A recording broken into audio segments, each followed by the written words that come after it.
heart of hearts, I have known that light and frequency is just the potter's clay. That we are not the clay, nor are we with the pot. We are part of the potter. And the potter being an infinite ocean without shores, and each is like a unique current. So also in boundlessness have we existed, with no beginning and no end.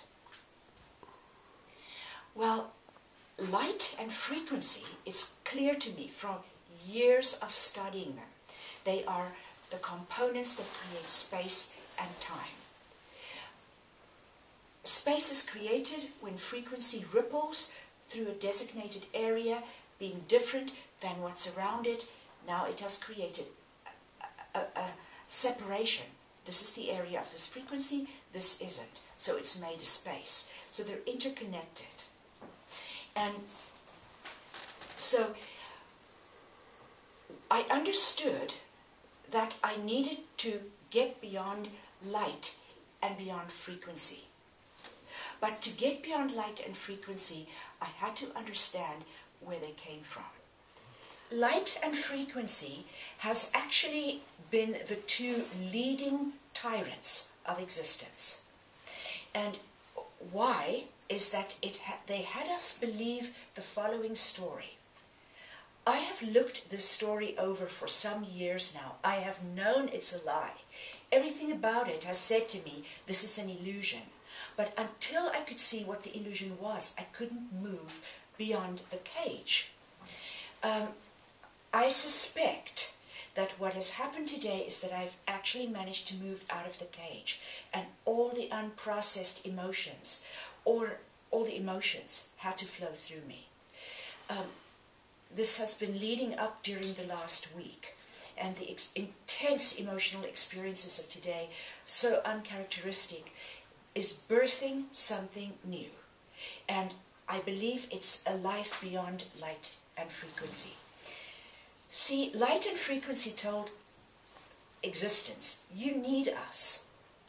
Without us, you have no memory and you have no interpretation. And so I am going, yes, that's true. Because there have been times that I have moved out of the matrix, and when I move out of the matrix, I can spend eons of existence there, come back the next second, and have no recollection of what I spent there. But the matrix removes memory. That's why people, when they go through a specific grid of life into death, they have a moment where they can look at their life. But as they move through, a lot of what they've lived is forgotten. When a child is birthed, a lot of what went on in the spirit world, or the soul world is a more correct term, is forgotten. A matrix sucks up memories. A matrix looks like stacked tubes of glass that have an octahedral shape. And if you stack them, they're like a honeycomb. That's what a matrix looks like, and it is very electrical.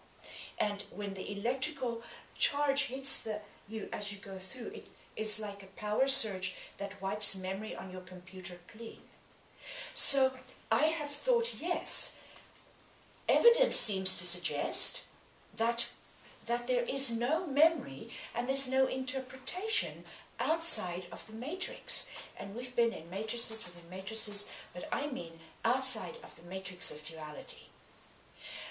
Then how is this possible that we can get free from light and frequency? Because we need them. The minute you need something, you're completely at a disadvantage. Because now you have given your power away and you've lost your sovereignty. Memory is kept through frequency. It's the magnetics on the tape that will hold the memory of the music. And then you have to plug it into the wall for the electricity to interpret it so that it will play it for you. You need the electricity to interpret and the magnetics to hold the memory. Once I understood how they came about, I understood that this tyranny's programming of you need us or you will have no memory of any of your experiences, is incorrect. Not more than a week ago, someone said to me, you know, there are people that literally can't remember from moment to moment what the last moment held. And I said, yes, I saw the very bad movie, 40 First Dates, you know, and there was a home where people go to with various degrees of memory loss. And I must say that I understand a little bit of what that's like, because when I go through very, very profound spiritual experiences or travel outside of matrices where I've ever been before, I have difficulty at times finishing my sentence, because by the beginning of the sentence, the end, there's no memory, there's no retention. So I've experienced quite a bit of it. And so the point is that that's certainly not a very nice place to be. So coupled with, wait a minute, this doesn't feel very good, to, oh, wait a minute, this must be true, because if I leave the matrix and I come back, I have no memory of what happened. It has held on for years, even though I knew that someday they must be gone. So here's how it arose. Within beingness, this is the potter. Light and frequency is the clay that makes the pots, which is life within the matrix. So within beingness, the infinite is experiencing. The minute something was experienced, that the infinite said, ah, this is wonderful, what is this? The minute it asked for interpretation of its experience, the duality of light and frequency arose, and linear time and space. The distance, I've said this before, it's a very metaphysical thing, but the distance between a question and an answer creates space.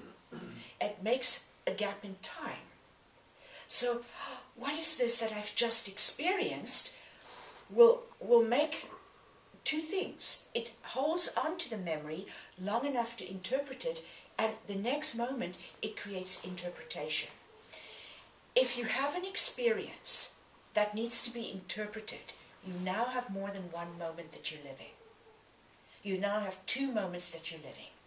And you have created the future, the interpretation, that where I get the answer, and the past. See, let's say that I have an experience where I am feeling incredible emotions, and I want to understand what they are, and I say, I must understand this, because what does this mean? Now, my moment is consumed with the question, the future holds the answer, and the past holds the experience that produced the question. Now we have created linear time. The minute you try and interpret, that's the minute you have created linear time.